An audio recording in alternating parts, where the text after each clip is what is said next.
Assalamualaikum warahmatullahi wabarakatuh. Alhamdulillah atas kehadirat Allah Subhanahu wa taala. Pada kali ini kami dapat menjalankan aktivitas sebagaimana biasanya. Salawat serta salam tidak lupa kami curahkan terhadap junjungan Nabi besar kita Muhammad Shallallahu alaihi wasallam. Langsung saja pada kesempatan kali ini kami dari kelompok 11, saya Reza Nurfiansa dan rekan saya Agus D akan mempresentasikan materi kami yang berjudul analisis kredit. Sebelum memasuki pengertian analisis kredit, saya akan menjelaskan pengertian kredit. Kredit adalah suatu reputasi yang dimiliki seseorang yang memungkinkan dia bisa memperoleh uang, barang, atau tenaga kerja dengan jalan menukarkannya dengan suatu janji untuk membayar di suatu waktu yang akan datang. Kredit dalam pengertian umum didasarkan pada kepercayaan atau kemampuan si peminjam untuk membayar sejumlah uang pada masa yang akan datang. Kemudian pengertian analisis kredit adalah suatu kegiatan analisa atau penilaian berkas atau data dan juga berbagai aspek yang mendukung yang diajukan oleh pemohon kredit sebagai dasar pertimbangan pengambilan keputusan apakah permohonan kredit tersebut diterima atau ditolak. Selanjutnya kita lanjut pada unsur-unsur analisis kredit. Unsur-unsur analisis kredit ada 5. Yang pertama, kepercayaan, yaitu suatu keyakinan pemberi kredit bahwa kredit yang diberikan baik berupa uang, barang, atau jasa akan benar-benar diterima kembali di masa tertentu di masa yang akan datang. Yang kedua adalah kesepakatan, di mana kedua belah pihak menandatangani kesepakatan hak dan kewajiban mereka masing-masing. Yang ketiga adalah jangka waktu. Jangka waktu merupakan masa pengembalian kredit yang telah disepakati bersama. Dan yang keempat adalah resiko.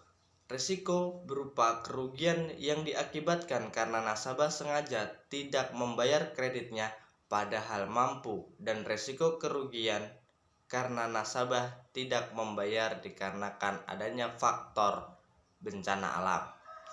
Dan yang terakhir, yang kelima adalah balas jasa. Balas jasa adalah imbalan akibat dari pemberian fasilitas kredit. Pihak-pihak bank tertentu mengharapkan suatu keuntungan dalam jumlah tertentu. Baik, penjelasan selanjutnya adalah masalah fungsi analisis kredit. Fungsi analisis kredit ada 5. Yang pertama, sebagai dasar bagi bank dalam menentukan tingkat suku bunga kredit dan jaminan yang disyaratkan untuk dipenuhi nasabah. Yang kedua, sarana untuk pengendalian risiko yang akan dihadapi bank. Yang ketiga, syarat kredit dan sarana untuk struktur, jumlah kredit, jangka waktu kredit, sifat kredit, tujuan kredit, dan sebagainya.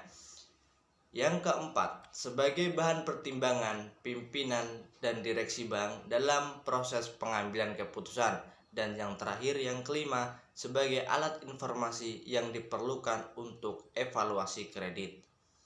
Mungkin itu yang bisa saya jelaskan. Selanjutnya pembahasan akan dijelaskan oleh rekan saya, Saudara Agus D. Saya persilahkan. Baik, bismillahirrahmanirrahim. Assalamualaikum warahmatullahi wabarakatuh. Melanjutkan pemaparan materi dari saudara Reza Nurfiansyah. Nah, selanjutnya di sini ada yang namanya pertimbangan analisis kredit yang terbagi menjadi 3. Yang pertama, keamanan kredit. Yang kedua, terarahnya tujuan penggunaan kredit. Dan yang ketiga, namanya menguntungkan atau yang disebut dengan profitable. Yang pertama, keamanan kredit, yang berarti harus benar-benar diyakini bahwa kredit tersebut dapat dilunasi kembali. Yang kedua, terarahnya tujuan penggunaan kredit, yaitu bahwa kredit akan digunakan untuk tujuan yang sejalan dengan kepentingan masyarakat. Nah, sekurang-kurangnya tidak bertentangan dengan peraturan yang berlaku. Yang ketiga, menguntungkan atau yang disebut dengan profitable. Baik bank berupa penghasilan bunga maupun bagi nasabah, yaitu berupa keuntungan dan makin berkembangnya usaha. Selanjutnya, prinsip analisis dalam pemberian kredit dengan menggunakan 5C, yaitu yang pertama yang namanya analisis karakter. Nah, analisis karakter merupakan analisis yang bertujuan untuk mengetahui dan menilai sifat atau watak seseorang nasabah. Nah, yang kedua, analisis capacity. Nah, analisis ini bertujuan untuk mengetahui dan menilai kemampuan nasabah dalam membayar kredit. Yang ketiga, analisis kapital. Analisis ini dilakukan untuk mengetahui dan menilai penggunaan modal oleh nasabah. Nah, apakah efektif atau tidak yang diketahui dari laporan keuangan. Yang kelima ada namanya analisis kondision. Merupakan analisis yang bertujuan untuk menilai kondisi ekonomi, sosial, dan politik yang ada sekarang dan prediksi untuk masa yang akan datang. Yang kelima ada yang namanya analisis kolateral. Analisis ini bertujuan untuk mengetahui dan menilai jaminan yang diberikan oleh nasabah, baik yang bersifat fisik maupun non-fisik. Kemudian, aspek-aspek analisis kredit. Yang pertama, aspek hukum atau yang disebut dengan yuridis. Dalam aspek ini, tujuannya adalah untuk menilai keaslian dan keabsahan dokumen-dokumen yang diajukan oleh permohonan kredit. Yang kedua, aspek pemasaran atau yang disebut dengan marketing. Nah, dalam aspek ini dinilai besar kecilnya permintaan terhadap produk yang dihasilkan dan strategi pemasaran yang dilakukan oleh perusahaan. Yang ketiga ada namanya aspek keuangan. Nah, analisa aspek ini terhadap perusahaan di mana pemohon kredit sangat menentukan jumlah dari kebutuhan usaha dan juga terpenting untuk dinilai kemampuan berkembang usahanya. Yang keempat ada namanya aspek teknis. Nah, tujuan utama dari aspek ini adalah untuk mengamati perusahaan dari segi fisik serta lingkungannya. Yang keempat ada namanya aspek manajemen. Nah, penilaian aspek ini digunakan untuk menilai struktur organisasi perusahaan dan sumber daya manusia yang dimiliki.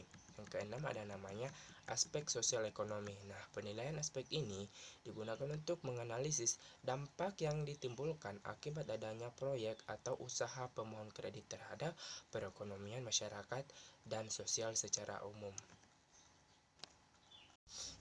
Baik, selanjutnya ada yang namanya jenis suku bunga kredit. Nah, jenis suku bunga kredit terbagi menjadi dua, yaitu berdasarkan sifat dan berdasarkan perhitungannya. Nah, jenis suku bunga berdasarkan sifat ini terbagi lagi menjadi dua. Ada yang namanya suku bunga tetap atau yang disebut dengan flat, dan ada yang namanya suku bunga mengambang atau yang disebut dengan floating. Nah, yang pertama suku bunga tetap. Nah, di mana seluruh jenis pinjaman yang memakai suku bunga tetap menandakan bahwa besaran suku bunga tidak akan berubah selama periode kredit berlangsung. Nah, sedangkan suku bunga mengambang atau yang disebut dengan floating memiliki sifat yang berbanding atau yang terbalik dengan suku bunga tetap. Nah, penerapan bunga dalam suku bunga floating akan mengikuti naik turunnya besaran bunga di pasaran. Nah, sedangkan suku bunga berdasarkan perhitungannya terbagi menjadi tiga.